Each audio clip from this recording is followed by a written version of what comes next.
लगभग 200 वर्ष पहले की बात है, जब भारत परतंत्रता की बेड़ियों में जकड़ा हुआ था।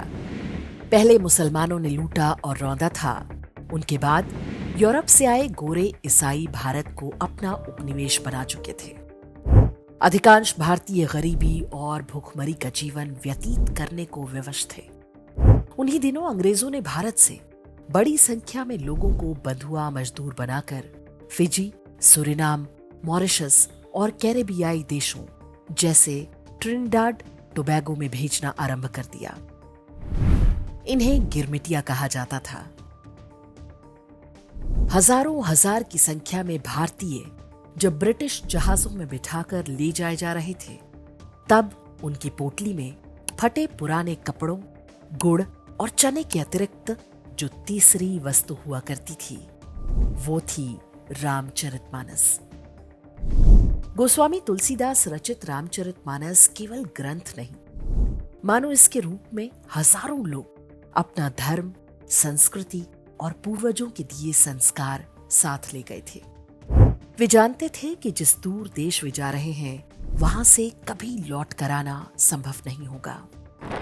ईस्वी वर्ष 1810 में कलकत्ता के एक प्रिंटिंग प्रेस ने रामचरितमानस को छापना आरंभ किया था। जिन लोगों को भी कलकत्ता से जहाजों पर बिठाया गया, उनमें से अधिकांश अपने साथ इसकी प्रतियां लेकर गए। अंग्रेज अधिकारियों ने इस बात को दर्ज किया है कि गिरमिटिया बस्तियों में देर रात तक कीर्तन और रामचरितमानस का सामूहिक गायन सामान्य गतिविधि हुआ करती थी। पीढ़ी दर पीढ़ी मानस पाठ की परंपरा सी बनती गई। तुलसीदास जी कहते हैं कि मानो जीवन पाया है। रामचरितमानस के गायन की परंपरा आज भी उन देशों में आपको भारत से अधिक मिलेगी। 2 शताब्दी से अधिक बीत चुके राम नाम की वो डोर आज भी टूटने नहीं पाई है। केवल भारत के लोगों को ही गिरमिटिया नहीं बनाया था। विश्व के कई अन्य उपनिवेशों से लोग अलग अलग देशों में गुलाम बनाकर ले जाए गए थे। वे सभी अपने मूल धर्मों को भूल गए और आज ईसाई या मुसलमान बन चुके हैं। केवल हिंदू ही हैं जो न केवल अपने धर्म बल्कि संस्कृति, परंपरा और इतिहास को बचाने में सफल रहे। इसका श्रेय यदि किसी को जाता है तो वो है गोस्वामी तुलसीदास और उनकी रचना रामचरितमानस। अंग्रेज इतिहासकार विंसेंट स्मिथ लिखते हैं, गोस्वामी तुलसीदास मुगल काल में पैदा सबसे महत्वपूर्ण भारतीय व्यक्ति थे। समाज पर प्रभाव के मामले में मैं उन्हें अकबर से भी बड़ा मानता हूं। तुलसीदास ने राम के माध्यम से हिंदू समाज में आशा, साहस और मर्यादा का संचार किया। इसका समाज के मनोबल पर जो प्रभाव पड़ा, वो कई सदियों तक बना रहा। विक्रम संवत 1568 श्रावण शुक्ल की सप्तमी तदनुसार 11 अगस्त ईस्वी वर्ष 1511 को तुलसीदास का जन्म हुआ था। उनकी माता का नाम हुलसी देवी और पिता का नाम आत्माराम दुबे था। ये वो समय था जब भारत पर मुसलमानों के हमले लगातार बढ़ रहे थे। समाज में हताशा और निराशा बढ़ रही थी। तुलसीदास ने बचपन से ये सब देखा और वो समय भी देखा जब अयोध्या में भगवान राम का मंदिर ध्वस्त करके उस पर एक अपवित्र और आसुरी ढांचा बना दिया गया। इन सब घटनाक्रम का तुलसीदास पर बहुत गहरा प्रभाव पड़ा। उन्होंने अपनी लेखनी और ईश्वरीय प्रेरणा से हिंदू समाज में छिपी उस शक्ति को जगाया जिसके दम पर हमने उस युद्ध को लड़ा और अंततः विजय प्राप्त की। गोस्वामी तुलसीदास ने कहा, एक भरोसो एक बल, एक आस विश्वास, स्वाति सलिल रघुनाथ जस, चातक तुलसीदास। उस भीषण विपदा के काल में तुलसीदास जी ने भगवान राम को आदर्श बनाकर हिंदू समाज को एक संबल दिया। राम सबके राजा बन गए और हर हिंदू उनकी सेना बन गया। यही आस्था थी जो करोड़ों हिंदुओं की रक्षा के लिए एक वरदान सिद्ध हुई। माम अभिरक्षे रघुकुल नायक, धृत बर चाप रुचिर कर सायक। हे रघुकुल के स्वामी, सुंदर हाथों में श्रेष्ठ धनुष और बाण धारण किए हुए आप मेरी रक्षा कीजिए। श्री राम के व्यक्तित्व को संस्कृत के रामायण से अवधी भाषा की रामचरितमानस में ढालकर तुलसीदास ने धर्म की रक्षा के लिए एक कवच बना दिया। जनमन को लगा ही नहीं कि श्री राम ने त्रेता युग में अवतार लिया था।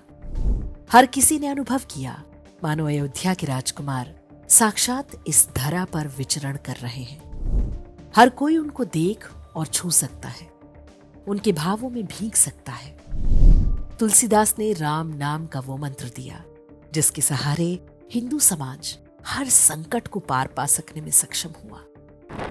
गोस्वामी तुलसीदास के गुरु नरहरि दास के गुरु संत रामानंद ने अखाड़ों की स्थापना का अभियान चलाया था, जिसे तुलसीदास ने आगे बढ़ाया। उन्होंने अखाड़ों में हनुमान जी की प्रतिमा की स्थापना की परंपरा को पुनर्स्थापित किया। काशी में रामलीलाओं की परंपरा वास्तव में तुलसीदास की ही देन है। यहीं से रामलीलाएं पूरे देश और दुनिया भर में फैली। तुलसीदास बहुत अच्छे वैद्य और ज्योतिषी थे। उनके जीवन काल में देश में एक बार प्लेग की महामारी फैली थी। तब उन्होंने युवकों का दल बनाकर हजारों लाखों लोगों को ठीक किया। जिन लोगों का निधन हो जाता था वे उनका दाह संस्कार भी करते थे। तुलसीदास को जब पता चला कि बहराइच में राजा सोहेल देव के हाथों मारे गए इस्लामी लुटेरे गाजी मियां की कब्र पर कुछ हिंदू भी मत्था टेकने जाते हैं, तो उन्होंने बहुत व्यथित होकर लिखा था, लही आंख कब आंधरे, बांझ पूत कब ले आई, कब कोढ़ी काया लही, जग बहराइच जाई। कब किस नेत्रहीन को आंख मिली, कब किसी बांझ को पुत्र हुआ, किस कोढ़ी की काया ठीक हुई जो ये लोग बहराइच में उस हत्यारे की कब्र पर जाते हैं। स्वतंत्रता के बाद कांग्रेस पार्टी ने देश में जो विधर्मी और वामपंथी तंत्र स्थापित किया, तुलसीदास सदैव उसके निशाने पर रहे। भारतीय समाज में उनकी पैठ को देखते हुए वे उन पर सीधे हमले तो नहीं कर सकते थे, इसलिए उन्होंने दिल्ली प्रेस जैसी वामपंथी संस्थाओं की सहायता से तुलसीदास को कलंकित करने के प्रयास किए। उनके विरुद्ध खूब दुष्प्रचार किया गया और पुस्तकें छापी गईं। ये क्रम आज भी जारी है। महान कवित्री महादेवी वर्मा ने लिखा है, हमारा देश निराशा के गहन अंधकार में साधक साहित्यकारों से ही आलोक पाता रहा है। जब तलवारों का पानी उतर गया, शंखों का घोष विलीन हो गया, तब भी तुलसी के कमंडल का पानी नहीं सूखा। आज भी जो समाज हमारे सामने है वो तुलसीदास का निर्माण है। हम पौराणिक राम को नहीं जानते, हम तुलसी के राम को जानते हैं। अयोध्या में 500 वर्ष बाद आज जब भगवान राम का मंदिर बन चुका है, गोस्वामी तुलसीदास हमारे लिए और भी अधिक प्रासंगिक हैं। रामचरितमानस की रचना से उन्होंने हिंदू समाज में जिस चेतना का संचार किया था, आज उसकी एक बार फिर से आवश्यकता है। आप जहां कहीं भी रहते हैं, वहां पर लोगों की टोली बनाकर रामचरितमानस का सामूहिक गायन आयोजित कराएं। हो सके तो मास पारायण की परंपरा डालें। इसमें रामचरितमानस का पूरा पाठ 30 दिन में पूरा किया जाता है। यदि ऐसा संभव ना हो तो अपने परिवार या कुटुंब में वर्ष में 2 से 3 बार अखंड रामायण का पाठ आयोजित करें। बच्चों को जन्मदिन और अन्य अवसरों पर रामचरितमानस और हनुमान चालीसा की प्रति उपहार में दें और उन्हें इसके महत्व के बारे में बताएं। 1980 के दशक में आकाशवाणी ने रामचरितमानस गायन की रिकॉर्डिंग कराई थी। वो YouTube पर भी उपलब्ध है। घर में रोज सुबह उसका कम से कम एक एपिसोड बजाएं।